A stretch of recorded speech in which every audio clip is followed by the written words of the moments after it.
Welcome to Side Conversations of Marketing, Management, and Money. Yes, our podcast is all things small business, but in these side conversations, we deviate a little bit, and we might go into politics, religion, social, economics, or health, whatever we feel like talking about. So if you're interested in learning a little bit of our take on other issues, welcome to Side Conversations. All right, so we're going to try this as a sideline. I have no idea where it's going to go. Ask your question, Ethan. So the question was, because I love history, I love the old wars, swords, things like that. You bring up the Roman Empire in like every other episode. We're sitting here talking about like inventory management. You're like, the Romans had inventory. Like, do you have to throw it in constantly? So the question is, you don't even deny it. They did have inventory. What's the question? They had an awesome navy too. So the question is, how long do you think? Because in those battles, it was all physical, swords clanging. You know, I'm packing a big spear. You know what I mean? There were some bows that did some damage, but for the most part, it was hand-to-hand combat, right? How long could someone fight before you're exhausted? Think about it. I mean, you're clashing. I'm fighting. I'm swinging a sword. I get exhausted. So I actually have a very scientific answer for you. You know, can I literally fight hand-to-hand combat for an hour? Back and forth, or is it kind of one of those, all right, we clash for 15 minutes, everyone takes a break. We clash for another 15 minutes, we take a break, you know what I mean? Well, the first time that I learned that there are rules in warfare blew my mind. I'm like, what do you mean there are rules? Like people pausing to go get their dead and wounded and, you know, so. Yeah, that's true. So, okay. Now, I'm going to ask this question because I don't want to forget it, but then I'm going to go back and answer your question. I also want to know if PTSD is more severe when you're face-to-face, because for centuries, the way that people fought was face-to-face. You had to be close enough. I mean, even so, you had like archers and catapults and trebuchets and things like that, but those were really kind of like they would start the battle, but it ended up in, you know, hand-to-hand. Even when you look at early musketry, you know, they would fire off one shot and then they'd use the bayonet. And that was in place until basically World War I was the first time that the majority of the battle was done with a faceless opponent.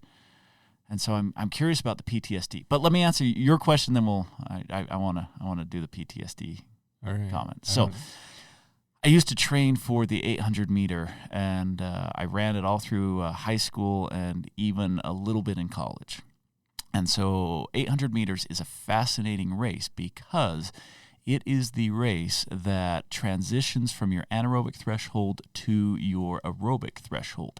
Okay. So anything below 800 meters, like a 400 meter dash and shorter, you do it all on a anaerobic threshold. So it's your anaerobic system that is allowing you to do those races. And so when you do the 800, you cannot run, you know, it's basically a half a mile. You cannot run 800 meters before having to have your aerobic threshold kick in and take over at some point. You can't run the whole thing anaerobically. And so, you know, really fast 800-meter runners are sub 2 minutes. Okay. So if you start thinking about, and then here's the other thing that I'm going to throw in there. How long do people do wrestling meets for? Well, that's my point. I'm thinking of wrestling because it's the it's an anaerobic threshold. Yeah. But at what point do you have to move to the aerobic? So if I'm going out there, a 2-minute wrestling match, the guys are exhausted. Oh yeah, right. You know? There is literally no break in between. You know, even American football. You know, they'll go, but in between plays and stuff, you have a minute or two to catch your breath, right? Mm-hmm. So. And they can go for a solid 2-3 hours that way, if they're trained for it. Yeah. So this is another interesting thing. Maybe that's helping to answer my question, that if I look at some of the American sports, like American football, which is highly physical, as long as there's short sections to catch your breath, which is kind of, in weightlifting, you do the same thing. You put up a lot of weight, but then you give yourself 3 to 5 minutes. Generally, most people are closer to 5 minutes to let your muscles rebuild real quick, and then you're able to do it again. But yeah, But see, and if you look at boxing, and I know very little about boxing, so anyone listening that legitimately knows about boxing, I apologize up front. But if you look at boxing, the reason why you do so many jabs is because if you go out with your heavy hits, you will burn out before your opponent will knock out. Especially if you miss. Yeah. And so a missed punch exerts a lot of energy and a lot of force. Yeah, because you have to recoup. Your body has to make the adjustment to recoup from the energy. So think about this, right? I'm just throwing my fist, and how much effort and energy went. Well, now I'm going to add a sword or, even a dagger or axe or whatever. Right. So first off, they're not using lightweight material, Yeah. Like, I'm thinking medieval, because you got chainmail and things like that. But so even if you take that out of the picture and you just go into just leather armor, still it's gonna. So a lot of those battles were like blow for blow. Like one person would take their turn swinging, and the next person would take their turn swinging, and it's not as hyped up and actionable as the movies make it. See, this is the other thing, and now I'm going to go to modern. I love how unrealistic chase scenes are in movies, where like they're running up their flight of stairs, and there's a for anyone that watches Studio C, it's kind of to where we live, because they're local actors and local comedians, so they have a big following in our region, but most of their YouTube videos have 4 million views, so I mean they've got a following, right? But if you've ever heard of Studio C, they do this great skit where they make fun of chase scenes. I'll have to look it up. And these two guys, they're like running up the stairs, and then they start kind of like jogging, and then pretty soon they're just like lumbering, walking, and they're like a flight of stairs away from each other, both sitting down, talking to each other like, okay, I'm going to come get you. And they're just so tired that they can't, But I saw, and I think I shared this, maybe I shared this with you. There was another TV series that we kind of watch as a family, but at the end, they were, the final competition piece of it is that they were being trained like firefighters. Oh, yeah, you were telling me about this. And anyways, they made a mistake at the top, so they had to go clear back down in all this fire gear to retrieve this dummy, lug it back up the stairs. It was only 3 stories. Mm-hmm. But with that little bit of extra weight, another 50 pounds of clothing on them, plus being a little bit hotter, so you're sweating more, you're exerting more. After they had done the original 3 flights, which weren't over exerting, but just going down and lugging it back to the top, wiped them out. Yeah. 2 floors. Oh, I believe it. 2 floors done. So scientifically, once you are wiped out, once you have, expended all of that anaerobic system, or I think it's the mitochondria that are in your blood vessels, once you've, expended all of the oxygen from that, then it takes... so like a sprinter, you look at a sprinter that does, a 100-meter dash. It takes them about 30 minutes or longer, and that's if they're trained, to regain their strength to where they could go sprint again, because they have put so much force and power into that short burst of speed. Yeah. And it's the same thing. Like if you look at power lifters, if you do a heavy power lift, you're supposed to take the next 2 or 3 days off. Yeah. And not use those muscle groups again. And so this goes back to my question. Think about it. Think of all the movies that you watch, and all of a sudden they're 200 yards apart and everyone goes charge and everyone starts running towards each other. They do this, 100-yard dash into each other. And I'm just thinking, and then I'm like, that battle's got to be done in 30 minutes. Yeah. It has to be. Yeah. Because they're too exhausted after you're fighting. And, but there are accounts of battles that go on for days, right? And there are accounts of sieges that go on for days. Because you got to think about it. So, if I am exerting myself for even an hour, okay? Yeah. I've got to stop and rest. I've got to rehydrate. Like, you cannot physically just keep. Yeah. And that's the next thing. Think about that too, because as you were talking, I'm thinking about when I work outside on a summer day, I can go all day long as I'm staying hydrated. Now, I'm not heavy, hand-to-hand combat, but I'm actively going, moving, whatever else. But I can't imagine being on a battlefield, you're exerted and just, hey, time out, water break. Well, right? And then the amount of adrenaline. Okay, so adrenaline's going to give you a huge surge, but it's not going to last you all day. So I bet there was tons of dehydration and passing out, and then 3 3 days later you come back, half the bodies are gone because they've recovered and they woke up and walked away. Yes, so much of warfare is not what we picture. Like, a lot of deaths don't actually happen from people being stabbed. Yeah. Or so I don't remember if it was World War I or World War II, but the American military at least did a study, and they found that most of their soldiers that they put into battle didn't even fire their rifles. They just charged in and never even pulled the trigger. And so they actually they moved in, and I apologize. I'd have to. I mean, we're doing this on the fly, so I'm not like referencing the actual stats. So if you want the stats, you're going to have to look them up. This is a side conversation. I have that for that right. reason. But so if you look at the U.S. military, they started World War I, where it was a transition from like muskets and bayonets to more of an automated. And then you get to World War II, and they were getting into, like semi-automatic type, shooting. And then you get into the Vietnam War, and now they're using machine guns. Well, if you look at the strike teams today, they do bursts. They actually got away from machine guns.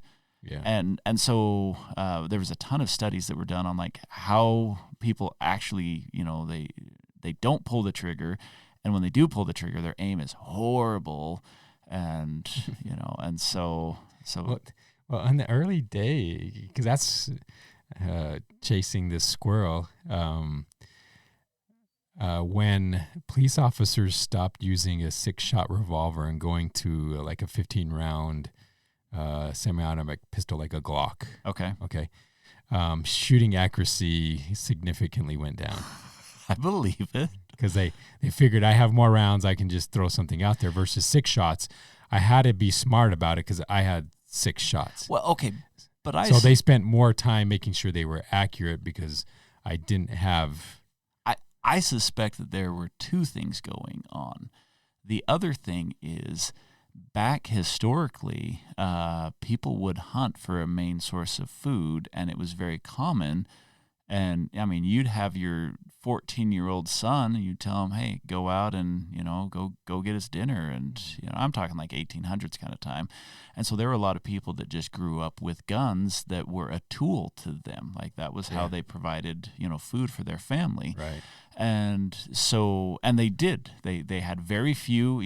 Even if they had more shots were expensive.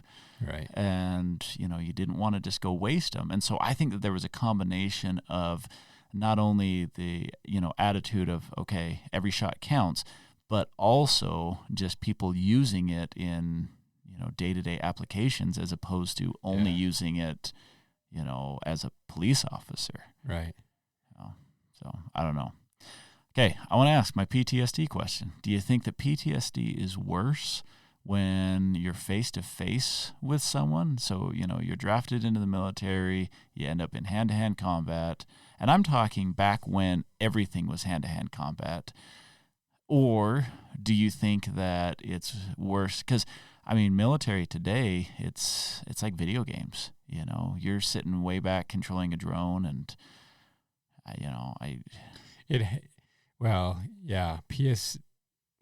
PSTD comes. PTSD. Oh, yeah, that's what I meant. Post-traumatic PTSD. Yeah. It would have to all be something that's physically related. It has to have a physical response. Yeah, I could see that. So if I'm running a drone, I don't think, no matter...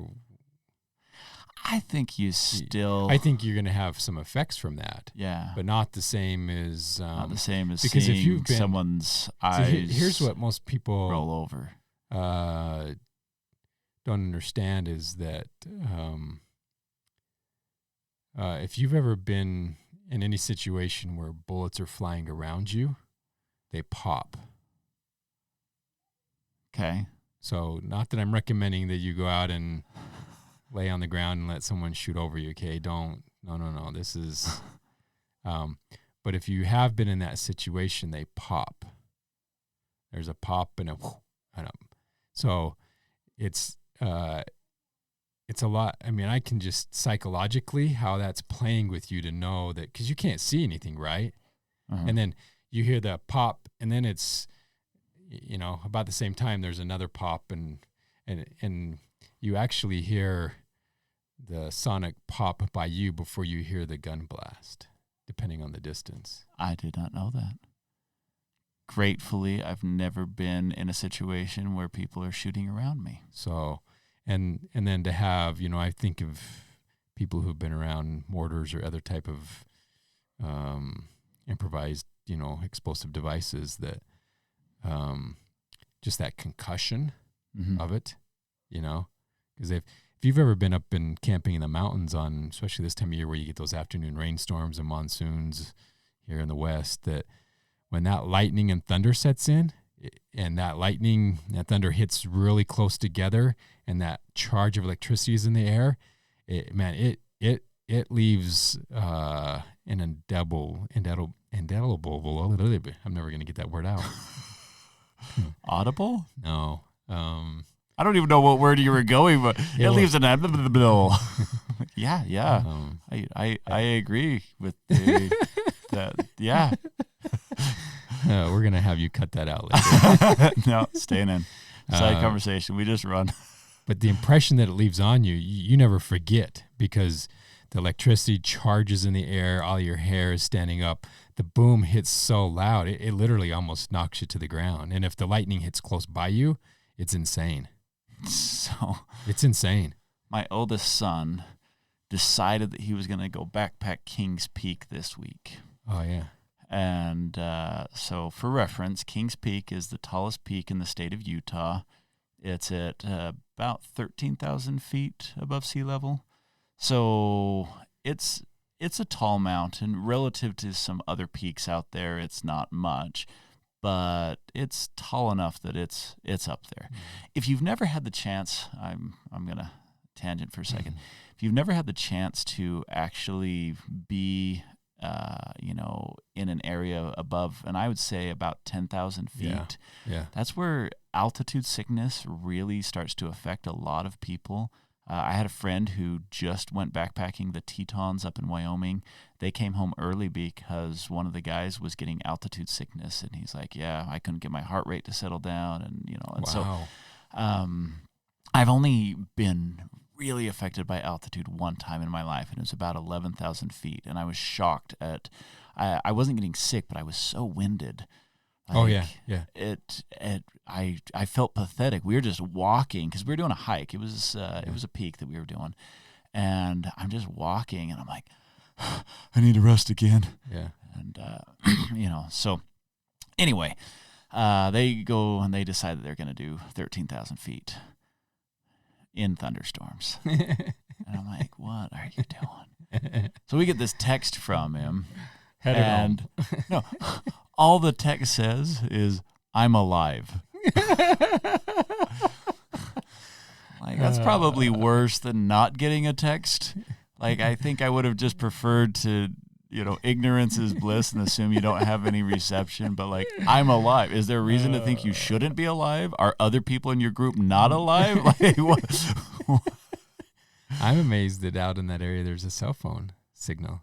I think with how high up it is that you probably, I don't know that there's enough that you can make a call, but to send a text. Bouncing off the airplanes that are flying around you. Yeah, something like that. But yeah, I know that they got downpoured on, and so. Oh yeah, they had to have. Oh yeah. Because we've just had nothing but, matter of fact, every report that I saw this week was Monday. Oh, we just received all the water we normally receive over the whole course of the summer. Tuesday, we just got it again. Wednesday, we just got it again. Thursday, major problems with flooding in other places because the rain was coming down so hard it just doesn't soak in. It just runs off, right? Yeah. That's funny. And the lightning and the thunder has been That's what made me nervous with him was the lightning because, Kings Peak is just, it's a lightning rod. It's a big old dome out there. Yeah. And when you're high, I'm telling you, when you're high at that 9,000, 10,000 feet in a storm and there's lightning about to happen, I'm telling you, the whole air becomes supercharged with electricity. It is crazy. Yeah. Crazy. I've had it happen twice. The first time I didn't even know what was going on. All my hair started standing up and it was like, oh crap, Bigfoot's coming. Something's going bad. You know what I mean? That sixth sense, something's going on.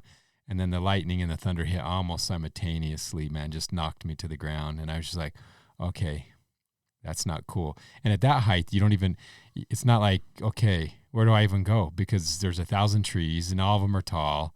You know what I mean? You don't even know what to do at that point in time, Yeah. The next time it happened, I felt it and I knew exactly what was going on. Oh, I'll tell you what, if you are in horrific storms and protected, it's the coolest thing ever. But when you're in them and not protected, it's awful. Yeah. We had one time where we were in a grotto spending the night, and it was awesome because we were protected by the mountain and the rain just dumped. And this is on the Zion Narrow. Yeah. It's a very popular backpack. And we talked to another guy that was at a neighboring campsite. We talked to him about we talked to him the next morning, and he's like, all of my stuff is soaked. He said, I had a miserable night. And we sat there and we watched the rain just come down in sheets and the lightning. And this is a high flash flood zone. Yeah. And so we were at a high level above the, above the flash flood risk zone, protected by this grotto. Coolest thing I've ever done. I felt bad for that guy. But okay, I don't know. That was a pretty good rant of tangents. Anything? No, just stay safe. So hey, wait a minute. When you went to the Renaissance Fair, didn't you go to that this year? Yeah. Wow. I mean, here's left field. Oh no, you want to go back to your? Yeah. Did they simulate any fights and for how long? And I mean, I know it's fake clashing because no one really wants to have their arm chopped off, but still, I can't imagine when hardcore fighting for. Well, I don't know. If it was sword play, I could see it going on for a little bit because you could control it. But I'm always just thinking, think about it when there's 50 people and you're surrounded, like you see some battle scenes and, not only you fighting a guy, but you're trying to watch everything going on around you because if your comrade goes down, that guy's freed up to stab whoever he wants. Oh, yeah. Yeah. Right? Yeah. So, yes, I went to the Renaissance Fair. They did have the medieval combat. When we were there, they had just finished, and so we actually missed it. I got to see the fire dancers instead, which were really cool. So I can't tell you what their reenactments were, but this is what I find fascinating. If you look at medieval times, it was basically they would come up with the biggest, heaviest, bluntest weapon that they could. Right. And then they would go heavy on armor. And then if you look at like the 1700s, we'll say, maybe into the 1600s, they get away from armor and they make their swords significantly lighter. And so there clearly is an advantage of... So they're faster. Yeah, being lighter and faster and more agile. Like that was the advantageous way to go. And so if you think about just, what can the human body handle? Do you ever do kettlebell swings in your workouts? Mm-mm. You should just try a few kettlebell swings just to get an idea. You're saying, oh yeah, you could probably do this for a while. I'm like, whew, man, like you want a good workout in a short period of time, do some kettlebell swings.